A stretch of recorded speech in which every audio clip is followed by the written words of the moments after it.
ہے دست قبلہ نما لا الہ الا اللہ لا الہ الا اللہ۔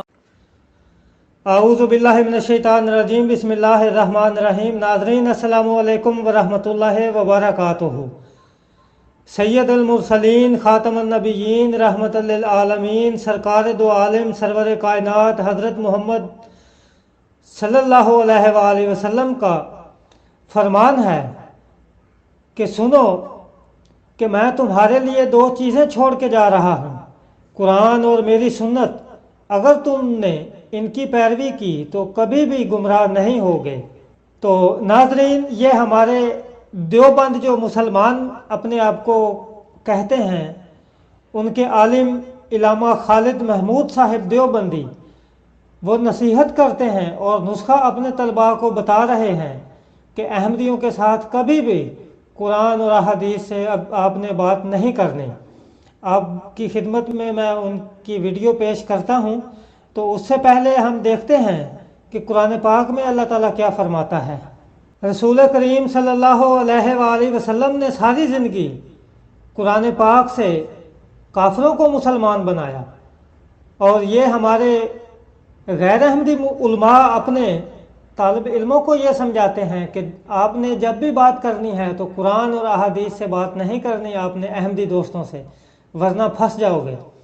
اس سے ثابت یہی ہوتا ہے کہ قرآن پاک اور احادیث نبوی صلی اللہ علیہ وآلہ وسلم ان لوگوں کے ساتھ نہیں ہے، جس کی وجہ سے یہ اپنی جان چھڑواتے ہیں۔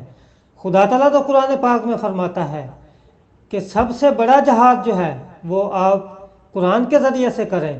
اسی طرح اللہ تعالیٰ قرآن پاک میں فرماتا ہے کہ جو میرے نازل کردہ کلام سے فیصلہ نہیں کرتے وہی لوگ کافر ہیں، وہی لوگ ظالم ہیں، اور جو لوگ میرے نازل کردہ کلام سے فیصلہ نہیں کرتے جو میں نے اتارا ہے تو یہی لوگ ہیں جو فاسق ہیں۔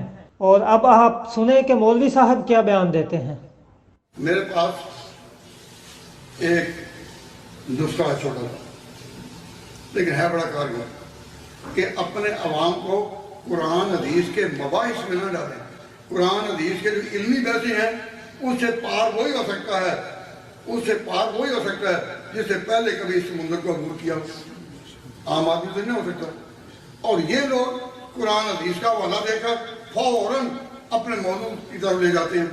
تو میری نوجوانوں کو یہ نصیحت ہے کہ قرآن حدیث میں الجھے بغیر، قرآن حدیث میں دخل دیے بغیر، علمی مسائل میں آئے بغیر، کہ اپنے عوام کو قرآن حدیث کے مباحث میں نہ ڈالیں، کہ اپنے عوام کو قرآن حدیث کے مباحث میں نہ ڈالیں۔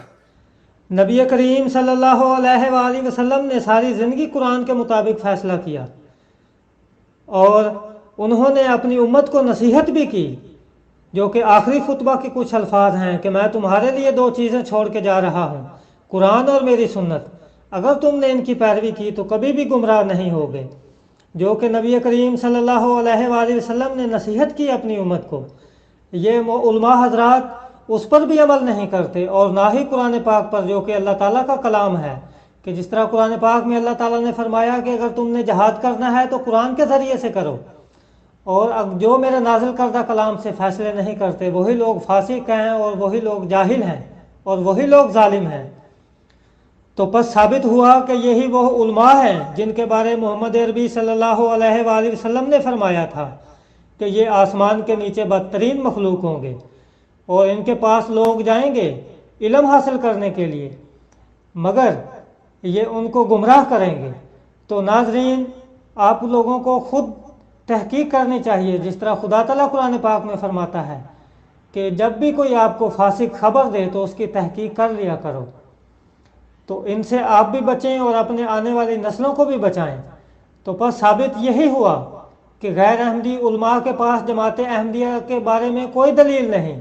قرآن پاک اور سنت نبی صلی اللہ علیہ وآلہ وسلم اور احادیث مبارکہ جماعت احمدیہ کے ساتھ کھڑی ہیں، جس کی وجہ سے یہ مقابلہ نہیں کر سکتے۔ وما علینا الا البلاغ المبین۔ السلام علیکم ورحمۃ اللہ وبرکاتہ۔